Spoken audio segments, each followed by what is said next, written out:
Hi everyone, welcome. My name is Brooke. Thank you for joining me from your living room floor to my living room floor. Before we get started, I wanted to offer a bit of background information on this healing modality, this exquisite art form, a deeply spiritual practice, a form of yoga practice. We will be doing yoga essentially, and ultimately an initiation into a deep listening between bodies, and one that allows an expression of one of our most innate love languages, which is conversation through touch. For me personally, there are beautiful parallels between Zen, Tai, and yoga, both being freedom teachings or Moksha Shastra, which means the science and art of liberation. Zen Tai is fundamentally aimed at removing any blockages in the body, any gripping, holding, tension, tightness in the physical and structural body, as well as the subtle energetic body, in order to create more space. So we'll be using our whole body as the instrument to invite contraction to melt into fluidity, to allow density to widen into expansiveness, to allow any sense of separateness to be replaced by this sense of connection to the movement of life that can really only ever be satisfied from within.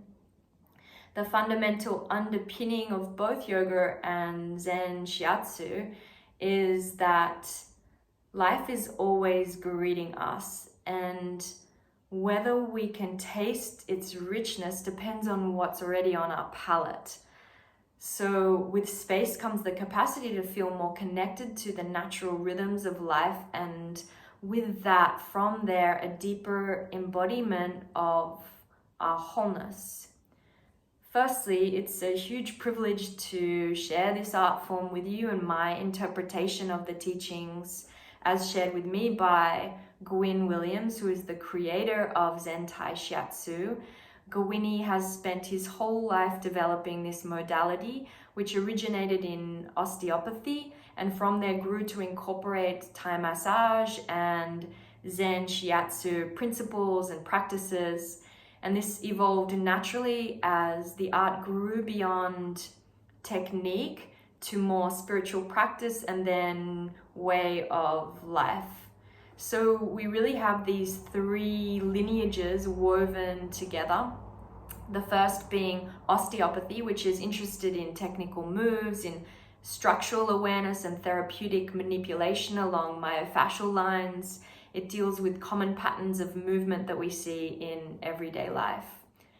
Thai massage originated from the monks in monasteries. It comes from a Buddhist mindfulness practice. It's a deeply spiritual practice, and it asks us to bring deep presence into the conversation. It's sometimes called lazy man's yoga because as the receiver, we're being stretched and woven into different shapes, different full body gestures or full body mudras, but even as the giver, we're essentially moving our way through a yoga sequence, through an asana practice. Zen Shiatsu is interested more in the subtle energetics, in the subtle body. It's like acupuncture with no needles, moving from our innate sense of wisdom or intuition, and it weaves in Chinese medicine and meridian awareness. So just as in yoga we favor a practice most of the time, or a sadhana, that incorporates many different lineages and many different paths to create what feels good for us, here there's no one system that is better. It's all this playground for experimentation. So the first thing that we learn in Zen Tai Shiatsu is that these rules are only here to be learnt and then to be forgotten. We learn the rules to forget all the rules. And this is really significant because it's very easy to get caught up in wanting to master or to perfect. And often this actually gets in the way of the whole purpose, which is connection.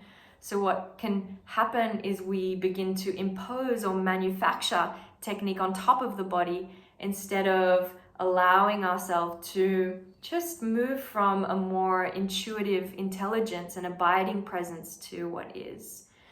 We let go of all of our prior constructed notions about our capacity, about our skill, about whether it feels good, and notice more the quality of what we're infusing into the touch. Is it a quality of metta, that loving kindness? Because this is the conversation that happens at the deeper level, at the level of the undercurrents, is the intention that is infused behind our touch. This is a practice of no force. There's no force, there's no effort, there's no muscular power, creature power. If we're relaxed, they will relax. And so when we move our body around, we're always trying to find the path of least resistance. We're always stacking the bones. We're always allowing ourselves to feel completely anchored in any point that we're touching the ground, just like a yoga practice. If it's our feet or our knees or our shins, and from there, the spine can grow long, the chest, the heart can open. Imagine the heart like a spotlight casting wide. Imagine these arms like the sense gates of our heart. There can be really simple ways to allow ourselves to relax at the beginning of a practice, just by focusing on the point at the back, the tissues way at the back of your mouth, soften there and notice the sense of spaciousness that gives the rest of your body.